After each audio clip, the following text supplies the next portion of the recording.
যখন স্কুলের গণ্ডি পার হয়ে কলেজ যাই তখন আমাদের সবার মনে একটাই কোশ্চেন থাকে যে স্কুলের মতো বন্ধু পাবো কিনা, সেখানে গিয়ে কি হবে বা কলেজ কি রকম হবে।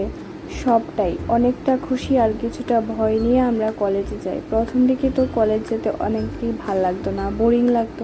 যেমাত্র কলেজ ভালো লাগতে শুরু করলো, বন্ধুদের সাথে ভালো লাগতে শুরু করে তাদের সাথে মেশতে শুরু করলাম, তখনই কিভাবে যেন কলেজটা শেষ হয়ে আজকে প্রাক্তন হয়ে গেলাম। এই স্মৃতিগুলোই এখন আমাদের কাছে সম্বল, এগুলো নিয়ে আমাদের আগে এগিয়ে যেতে হবে। যাই হোক, এখন প্রেজেন্টে আসা যাক। তো আমরা চলে এসেছিলাম এখানে কিছুটা পেট পূজা করতে।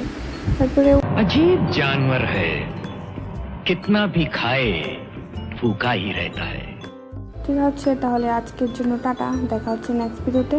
থ্যাঙ্কস ফর ওয়াচিং অ্যান্ড হ্যাঁ, চ্যানেলটাকে সাবস্ক্রাইব করে দিও।